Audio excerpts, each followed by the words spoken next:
March 13, 2018 marked a new dawn in the presidential amnesty program, with the appointment of Professor Charles Dokubo as the coordinator of the program. From the outset of his administration, President Muhammadu Buhari was clear on one thing, that Nigeria, and of special interest, the Niger Delta region, will be rebuilt. The assurance of the president could not have been more explicit, which was and remains that there will be judicious utilization of resources gotten from the region for the benefit of the Niger Delta people.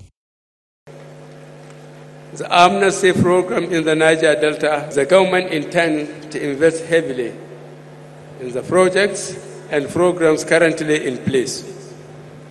I call on the leadership and people in these areas to cooperate with the state and federal government in the rehabilitation programs, which will be streamlined and made more effective. As ever, I am ready to listen to grievances of my fellow Nigerians. I extend my hands of fellowship to them so that we can bring peace and build prosperity for our people. After an initial disquiet in the region, President Buhari set out to work using a multi-pronged approach to tackle both the real issues and the sensitivities at the time in the region. Tact, adroitness, and firmness were fully deployed in the various engagements, directed by the President and executed by the Vice President, Professor Yemi Oshibajo. Since then, relative calm has been witnessed in the Niger Delta, stretching into full 3 years now. But the issues of youth restiveness require continuous and conscious engagement of not just the youths, but the elders of the region. The Niger Delta Amnesty Program, now in its 9th year, has remained a core interventionist program of the federal government to achieving this. The Buhari administration, keenly aware of the issues and desirous of making the program succeed, realized the need to re-energize it to refocus on its original mandate of reintegrating the ex-agitators, about 20,000 of whom have gone through various training programs in different fields in-country and offshore.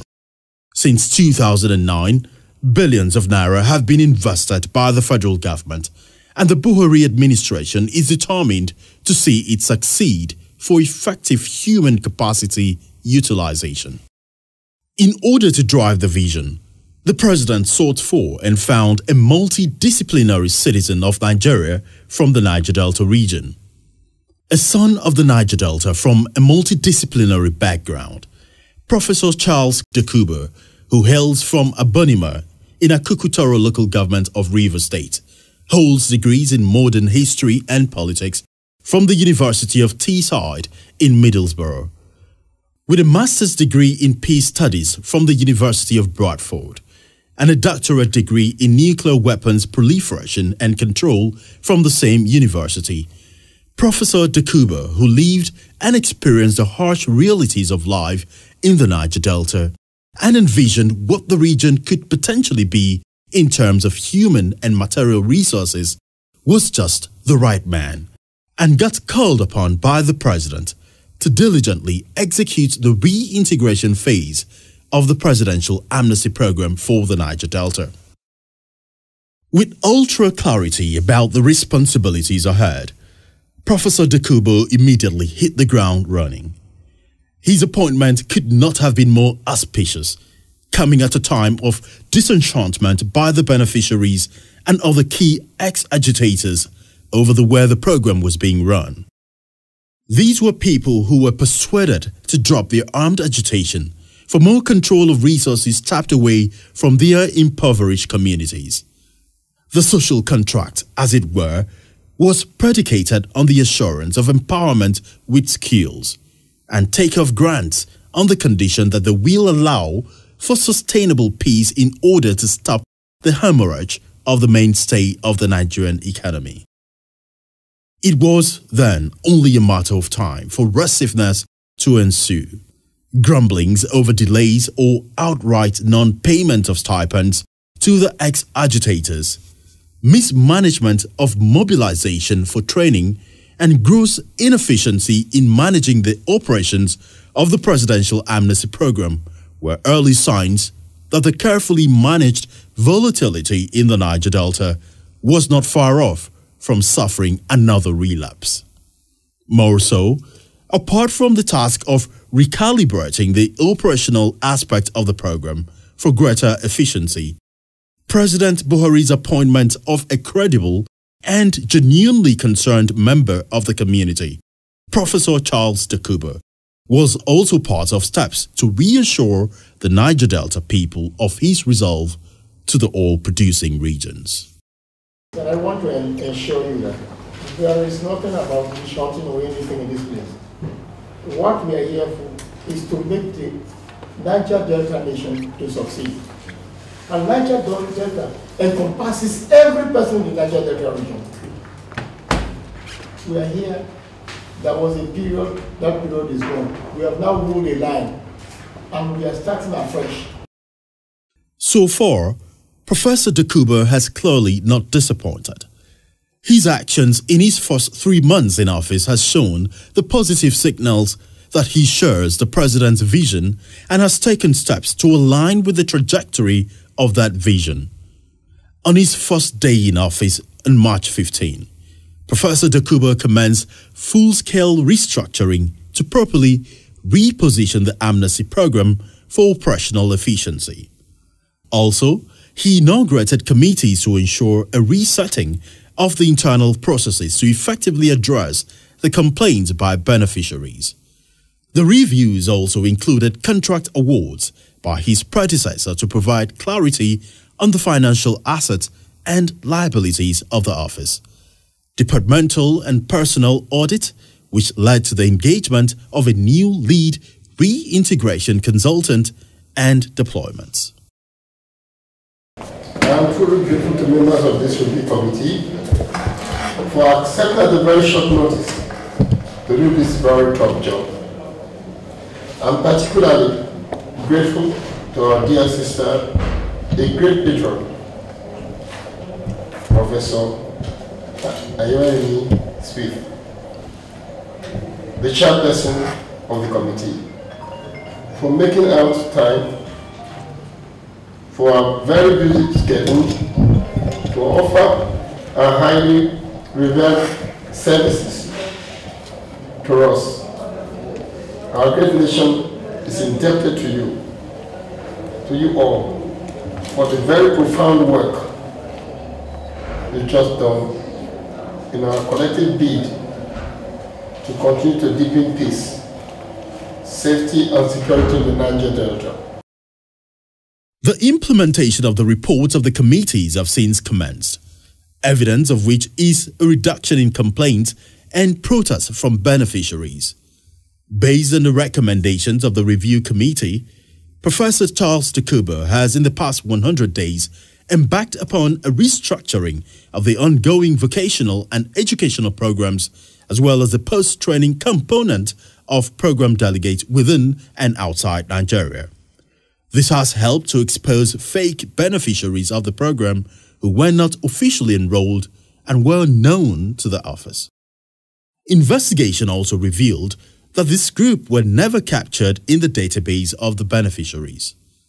For a man who is a stickler for due process, Professor Dokubo put a stop to the discrepancies which also indicted some universities who colluded with corrupt personnel in the education units to inflate school fees of students of the amnesty program.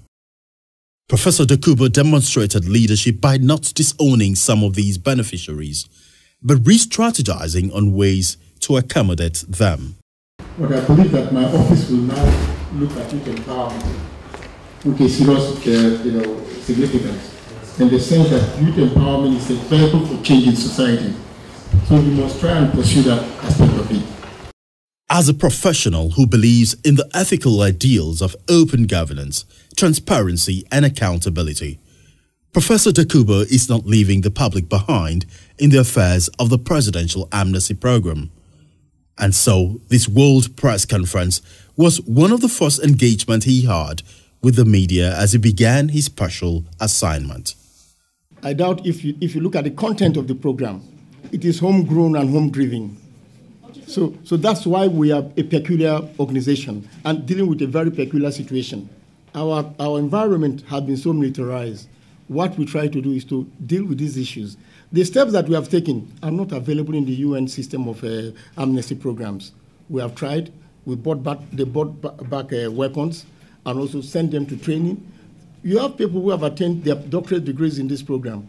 You have those who are doing a master's and even other degrees now, vocational training. This is quite different from any amnesty program. That's why it is homegrown and home-driven. Professor Dokubo believes that the task of delivering the youths of the Niger Delta is not a sprint, but a marathon. For this reason, he has been engaging assiduously with the major leaders of the region, foremost of whom is First Republic Minister of Information, Chief Edwin Clark.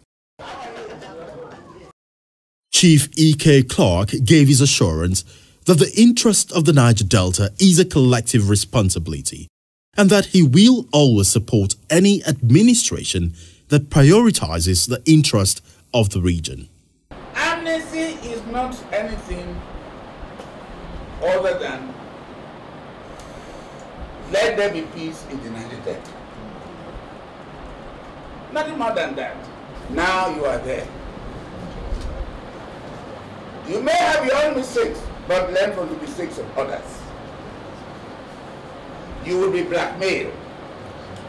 You will be harassed. You will be called all sorts of names. But if you know what you are doing is right, carry on.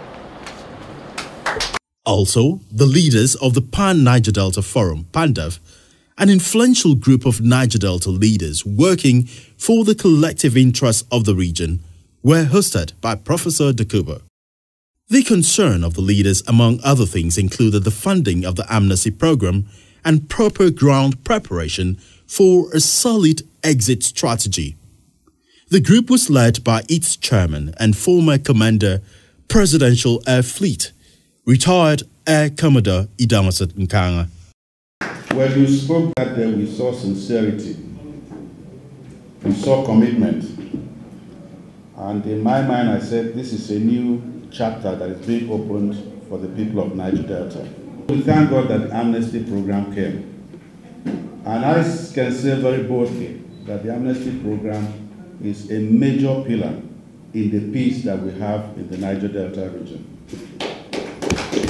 Professor Dokubo expressed his desire to work with the leaders and engage consistently on issues that will promote peace and stability in the Niger Delta. The coordinator of the Presidential Amnesty Program is also engaging with other appointees of the President to forge a common front towards the region's problems. This collaboration was the basis of his visit to the Minister of Niger Delta Affairs, Pastor Usani Uguru Usani. Yeah, you're very much welcome. It's important that we familiarize. Yes. We have this privilege to introduce to you the platform we have, Yes. Where all agencies working in the Niger Delta have to meet as demands occasion, to enable us to make sure that the things we do are common knowledge to one another amongst ourselves. Yes. And the Ministry of Petroleum Resources, NDDC, your office, the local content board, Ministry of Nigeria, all of them, Yes. and then the international oil companies. Yes. We all get coordinated together Yes. in the ministry. We coordinate all of them and then report to the interministerial committee Yes. that is chaired by the Vice President.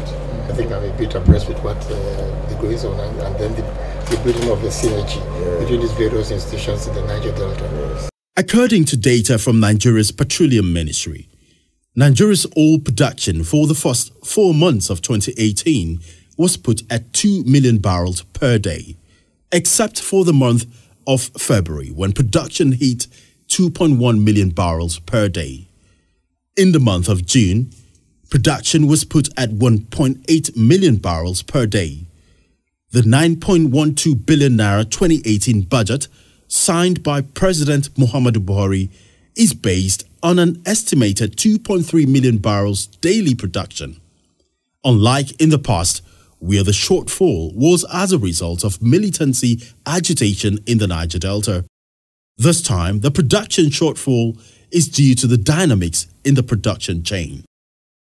What this means is that Nigeria stands a chance of meeting its 2.3 million barrels per day production benchmark, largely because of the stability in the Niger Delta. This is one of the spectacular successes of the Buhari administration that, sadly, is lost on many. The implication is that as oil prices continue to rally at the international market, now trading around the $70 per barrel mark, Nigeria stands a chance to earn more revenue to power critical sectors of the economy. No one can talk about this prospect without the presidential amnesty program, which has continued to enjoy the full support of Mr. President. These are the guys who have ensured that the status quo remains.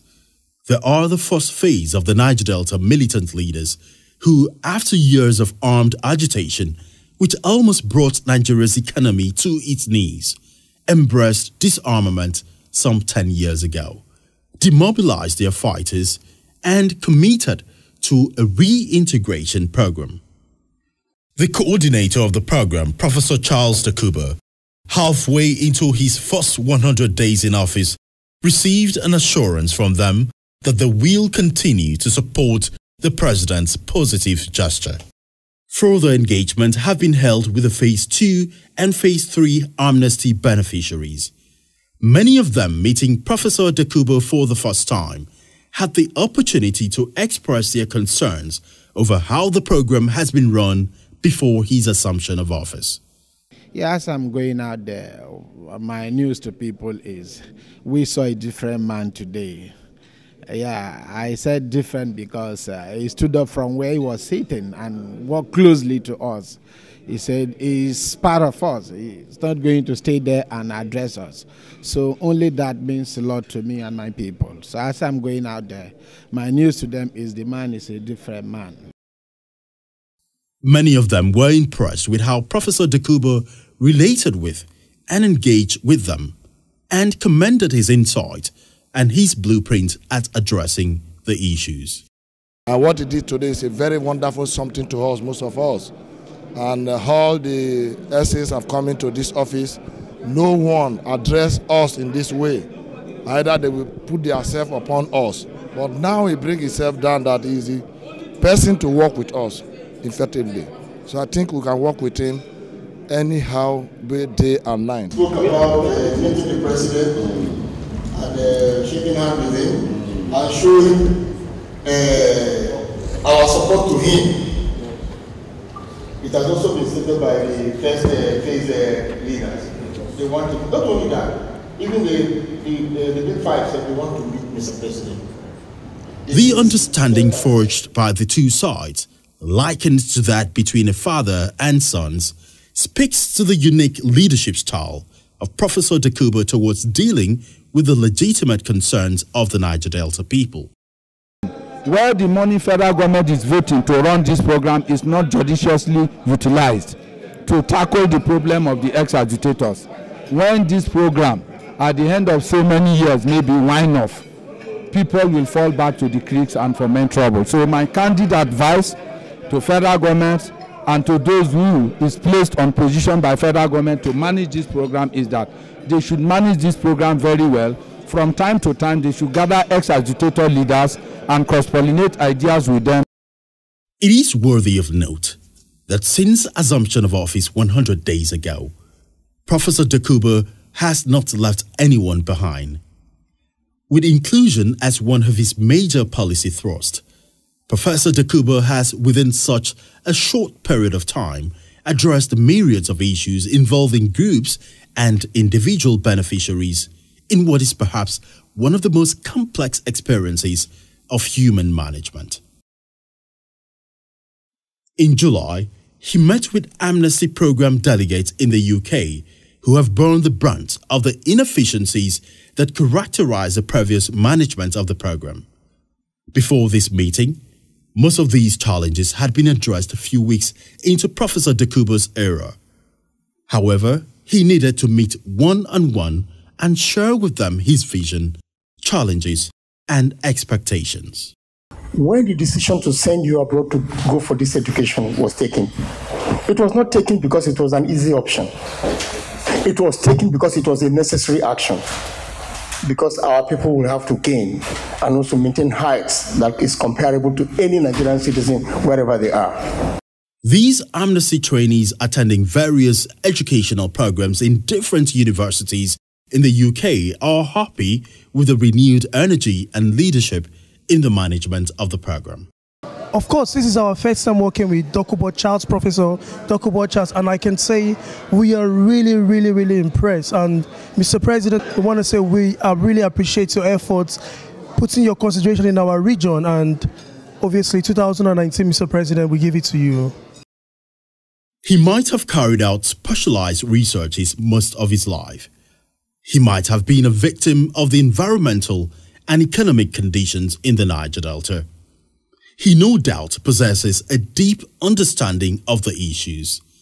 But Professor Charles Dokubo is never one who claims he has all the answers, and that is why he keeps an open-door policy, always open to the genuine opinions from members of the region. One of such major open engagements convened by Professor Charles Dokubo had in attendance the most vocal personalities in the region converge on Lagos to talk about their fears, hopes, and the reality on how to move the region forward. You've called us here to hear from us. We have access to you to come and advise you individually. But you now would like to see that what the advice is given before people advise and disadvise you. Everybody have their idea. Before the whole project was set up, there were all sorts of work that was done. After it was set up, it became something else. NDDC came, became something else. Amnesty came, the whole place will have an open door, which is good. These are some of the little things where if you isolate yourself, and too much security is not good. The presidential aide promised to synthesize the issues raised and convey same to Mr. President. There are also the other aspect of the Niger Delta that has been discussed. Infrastructure, oil, well, resource control and all that. But this policy is based on, is a two-pronged attack. One, maintaining peace and security in the region. Two, enhance development, empowerment to our people. Out in the field, surrounded by the creeks of the Niger Delta, Professor Dokubo is working hard to ensure the completion of two major training centers in Kayama in Bayelsa State and Esodo in Ondo State. Some other abandoned skills vocational centers, like the furniture making factory in Benin City, is coming on full stream. The idea is to, as much as possible, localize the training options in order to support the local economy and in line with the local content policy. For these who have completed their training programs, theirs is a future almost assured. Within the first 100 days, Professor Dokubo embarked on a massive empowerment drive in which 150 beneficiaries were provided with startup parks and capital as young entrepreneurs. While the road ahead may still be a distance, Professor Charles Dokubo is doggedly committed to ensure a successful navigation of the Presidential Amnesty Program in line with President Buhari's vision of a rich and prosperous Niger Delta. So far, it's been an intense 100 days of purpose and a future of immense possibilities waiting to be conquered.